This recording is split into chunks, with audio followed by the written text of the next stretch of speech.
सवाई माधोपुर से खबर है, जहां प्रियंका गांधी वाड्रा पहुंची हैं रणथंभौर। सड़क मार्ग से होते हुए रणथंभौर के होटल शेरबाग पहुंची हैं प्रियंका गांधी वाड्रा। 8 दिसंबर तक रणथंभौर में ठहरने का कार्यक्रम बताया जा रहा है। प्रियंका गांधी वाड्रा के दौरे को लेकर प्रशासन अलर्ट है।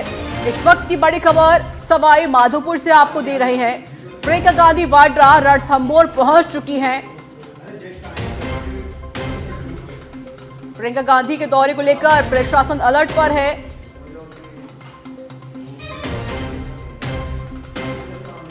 सवाई माधोपुर से जानकारी हम आपको दे रहे हैं। रणथंभौर के दौरे पर हैं प्रियंका गांधी वाड्रा, जहां एक कार्यक्रम में शिरकत करेंगे।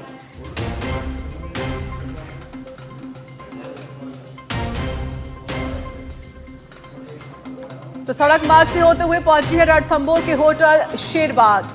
8 दिसंबर तक रणथंभौर में ठहरने का कार्यक्रम बताया जा रहा है। बड़ी जानकारी हम आपको दे रहे हैं। प्रियंका गांधी वाड्रा रणथंभौर पहुंच चुकी हैं।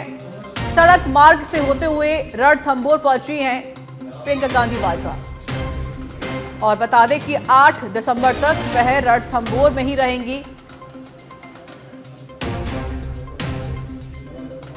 सुरक्षा के लिहाज से प्रशासन भी अलर्ट मोड पर है।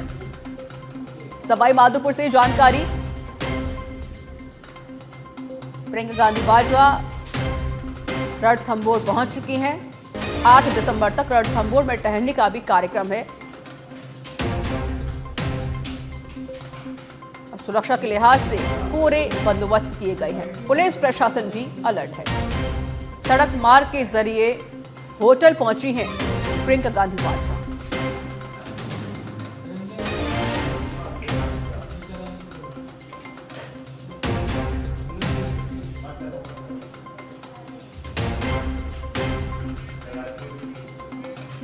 संवाददाता लोकेश मेरे साथ जुड़ चुके हैं फोन लाइन पर। लोकेश, प्रियंका गांधी वाड्रा रणथंभौर पहुंची हैं, क्या कुछ कार्यक्रम आयोजित होने वाले हैं? क्योंकि 8 दिसंबर तक रणथंभौर रहेंगी प्रियंका गांधी, जानकारी दीजिए। जी, पूरे मामले में बताना चाहता हूँ कि जो अपने जो पसंदीदा जो प्रियंका वाड्रा का है पसंदीदा एक जो रणथंभौर नेशनल पार्क यहाँ हर वर्ष साल में 2 बार यहाँ आती है। तो एक जो अभी 19 तारीख को भी यहाँ आई थी और पिछले नवंबर में, और उसके बाद 21 तारीख को यह सुबह जयपुर के लिए रवाना हुई थी। उसके पश्चात आज फिर से प्रियंका वाड्रा सवाई माधोपुर रणथंभौर नेशनल पार्क के शेरबाग होटल में पहुंची हैं। देर शाम सड़क मार्ग के माध्यम से ये सवाई माधोपुर रणथंभौर पहुंचे और कल इनका जो 8 तारीख तक यहाँ ठहरने का कार्यक्रम जो बताया जा रहा है, इसके तहत रणथंभौर नेशनल पार्क में ये हमेशा की भांति बाघों की अटखेलियां निहारती हैं। और काफी इनके पसंदीदा जगहों में से जो एक डेस्टिनेशन में, तो उस रणथंभौर खास तौर पर जहां साल में करीब 1 से 2 या 3 बार भी ये आती हैं। पिछले बार इन्होंने अपनी माँ का जन्मदिन भी एक बार यहाँ मनाया था। तो वो इनके बच्चे हैं जो, और इनके पति जो रॉबर्ट वाड्रा हैं और इनकी सास हैं, वो भी 19 तारीख को रणथंभौर नेशनल पार्क में पार्क भ्रमण के लिए आई थी। 2 दिन यहाँ ठहरी थे अपने परिवारजन के साथ। यहाँ पे इन्होंने जो रणथंभौर नेशनल पार्क में एरो हेड और उनकी शावकों की अटखेलियां देखी थी, उनकी अटखेलियां निहारी थी। और इसी वेकेशंस मनाने के लिए प्रियंका गांधी वाड्रा रणथंभौर पहुंची हैं और बाघों की जो हटखेलियां हैं उनको भी निहारेंगी। क्या उनके साथ उनका पूरा परिवार मौजूद है? बिल्कुल, जैसा कि आपको बता दूं कि प्रियंका वाड्रा की जो सवाई माधोपुर रणथंभौर नेशनल पार्क की जो यात्रा, निजी यात्रा होती है, इनके आने जाने की सूचनाएं बिल्कुल गुप्त होती हैं। किसी प्रकार का जो इनका जो प्लान है आउट नहीं होता। इस स्थिति में जो हाल ही में इनके बच्चों के जो रणथंभौर नेशनल पार्क में और इनके यहाँ होने की सूचना है। और उसके बाद ये जो रणथंभौर नेशनल पार्क में हाल ही में जो मैंने बताया कि 19 तारीख को भी अपने परिवार के लोगों के साथ आई थी और वर्तमान में भी अपने बच्चों के साथ यहाँ रणथंभौर पहुंची है। चलिए, शुक्रिया आपका लोकेश अधिक जानकारी देने के लिए।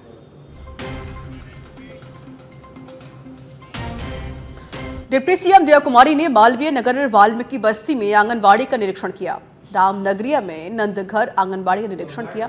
इस दौरान महिला एवं बाल विकास शासन सचिव महेंद्र सोनी, निदेशक समेकित बाल विकास सेवाएं ओपी बुनकर उपस्थित रहे। दिया कुमारी ने आंगनबाड़ी में स्मार्ट टीवी, सुसज्जित कक्ष, आधुनिक फर्नीचर, पानी की मशीन, बिजली पानी के कनेक्शन सहित सुचारू व्यवस्था, शौचालय की सुविधा, खेल मैदान सहित आदि को देखकर संतोष प्रकट किया है। और मेवाड़ के सुप्रसिद्ध कृष्णधाम श्री सावलिया सेठ जी मंदिर में भक्तों की भीड़ जुट रही है और इसके बीच मंदिर कर्मचारी भंडार की गणना कर रहे हैं। इस बार 2 माह का भंडार कृष्ण पक्ष चतुर्दशी पर खोला गया था, जिसमें चढ़ावा राशि की गणना हो रही है। 2 माह के खोले गए भंडार से इस बार रिकॉर्ड बना है। भंडार और भेंट कक्ष से करीब 35 करोड़ की चढ़ावा राशि के अलावा सोने और चांदी के आभूषण का ढेर लग गया। भंडार के छठे चरण की गणना का कार्य शुक्रवार को हुआ। शुक्रवार को सिक्के और छोटे नोट की गणना की गई। इसके अलावा भंडार और भेंट कक्ष से प्राप्त सोने और चांदी के आभूषण का वजन किया गया। इसमें 2.5 किलो वजनी सोने के बिस्किट, गिन्नियां, लॉकेट, आभूषण के अलावा करीब 135 किलो चांदी प्राप्त हुई है।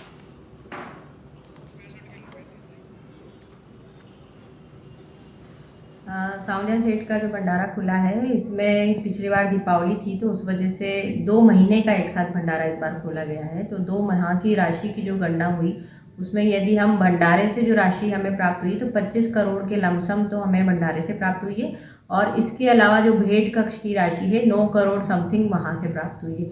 इसके अलावा सोने चांदी की भी है जिसका हम तुलवाई आज उसका तोल हम करवा रहे हैं। तो लास्ट टाइम का जो रिकॉर्ड अगर देखा जाए, इस ईयर का भी या लास्ट ईयर्स का भी रिकॉर्ड देखे जाए तो इस बार रिकॉर्ड राशि ईश्वर के उसमें प्राप्त हुई है। तो ये सभी महिमा वाली बात है और ये अच्छा है कि ज़्यादा से ज़्यादा श्रद्धालु आ रहे हैं यहाँ पर और सावलिया सेठ से आशीर्वाद प्राप्त कर रहे हैं।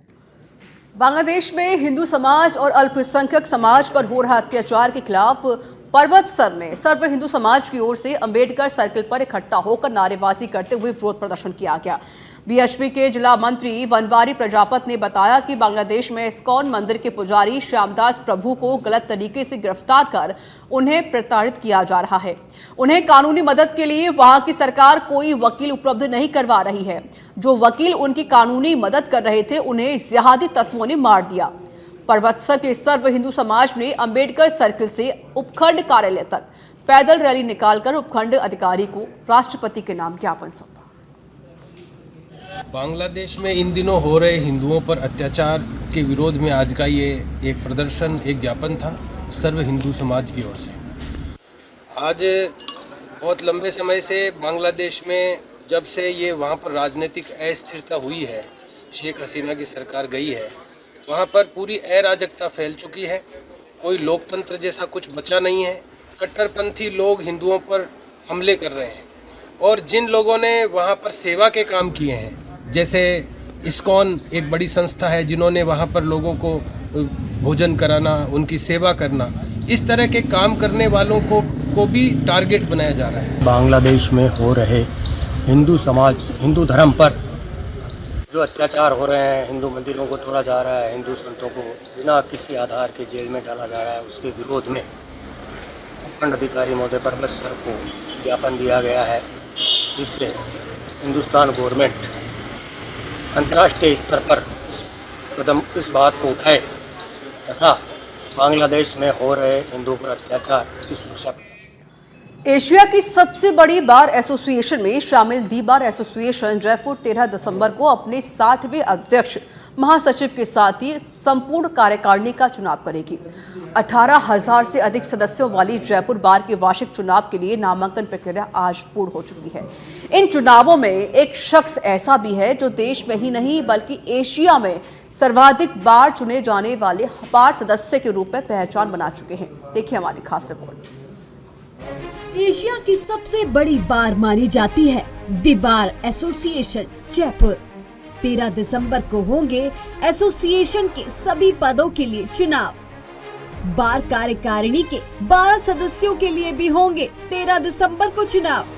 अधिवक्ता श्रवण सिंह ने 48वीं बार कार्यकारिणी सदस्य के लिए किया नामांकन। देश भर में सर्वाधिक 47 बार किसी बार के कार्यकारिणी सदस्य चुने जाने का रिकॉर्ड संपूर्ण एशिया की बार एसोसिएशन में नहीं श्रवण सिंह के समान कोई दूसरा।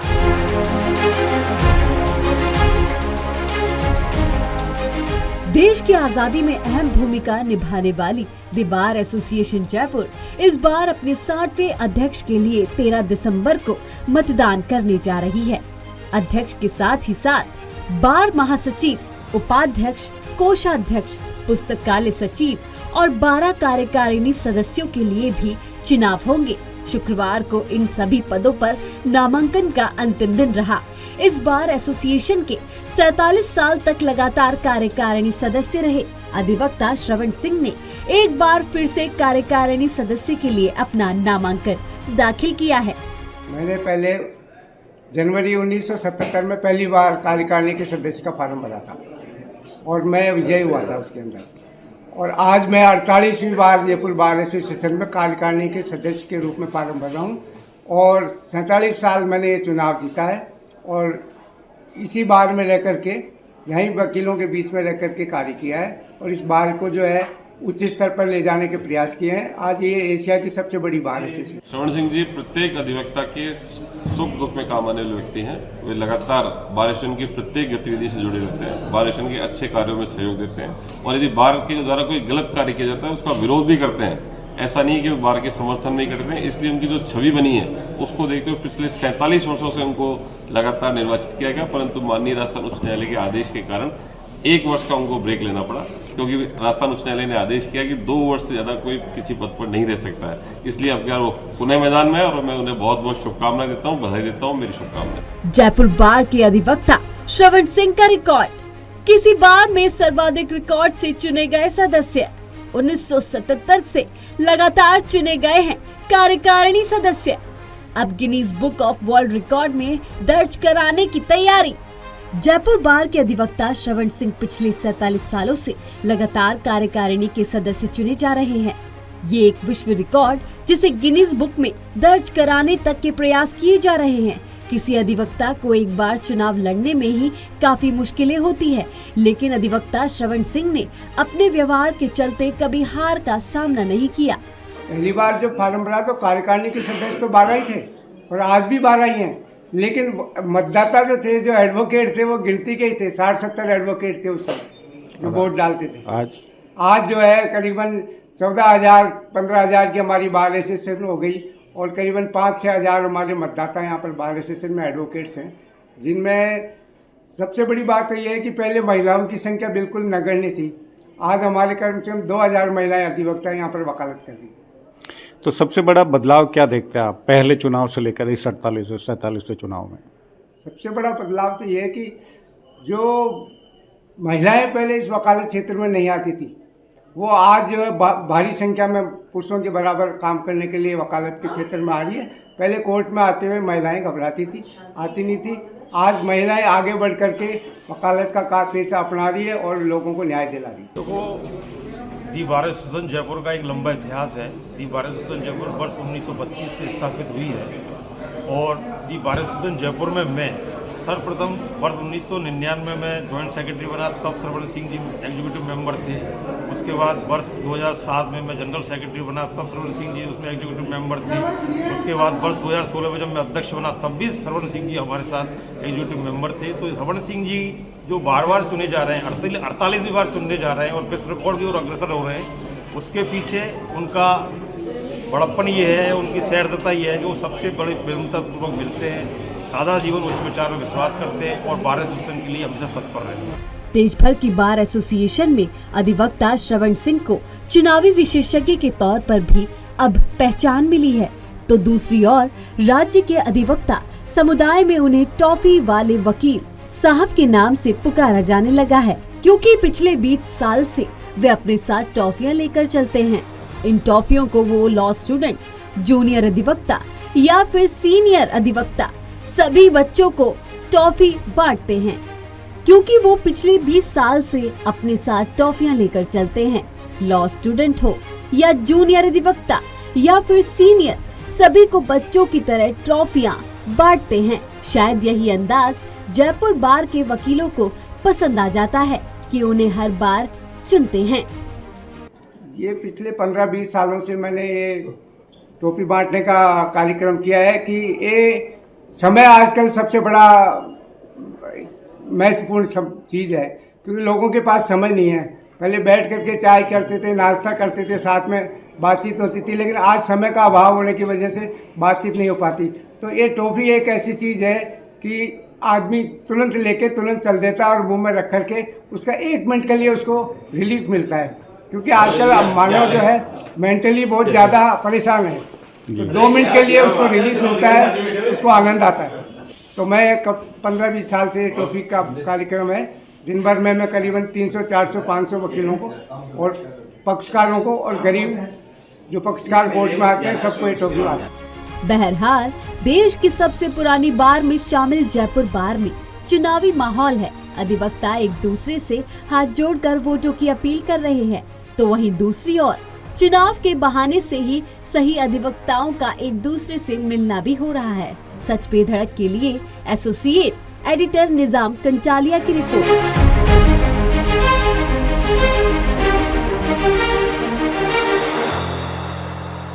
चित्तौड़गढ़ कपासन से बड़ी खबर आपको बता देते हैं, जहां आबकारी विभाग की अवैध शराब के खिलाफ कार्रवाई देखने को मिली है। अवैध शराब निर्माण करने वालों पर प्रभावी कार्रवाई की गई है। मेवदा कॉलोनी में दबिश देकर अवैध देशी शराब की भट्टियां नष्ट की गई। 5 लीटर अवैध हथकढ़ शराब बरामद की गई है। 1600 लीटर वॉश को भी नष्ट किया गया है। कपासन से बड़ी जानकारी हम आपको दे रहे हैं। आबकारी विभाग की अवैध शराब के खिलाफ बड़ी कार्रवाई देखने को मिली है। 5 लीटर अवैध हथकढ़ शराब बरामद की गई है। वहीं 1600 लीटर वॉश को नष्ट किया गया है।